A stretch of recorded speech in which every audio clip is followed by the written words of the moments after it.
ওপরওয়ালা লাচ্ছাই গেঁড়া কল, কী অপূর্ব সৃষ্টি। ছেলেদের না বেরোলেও এক যন্ত্রণা, আবার বেরোলেও যন্ত্রণা।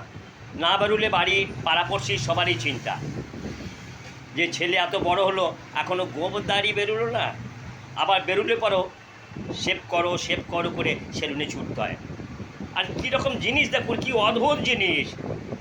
জনগণ আসে পয়সা দিয়ে মার খেতে, ওরা যখন কাটে তখন দেখা যায় কি চুল কাটলো, ঘাড়ে কিল মারলো, মাথায় থাবড়া মারলো, গালায় থাবড়া মারলো, পুরো মেরে শেষ করে দিল, দিয়ে তারপরে বলে পয়সা দেন।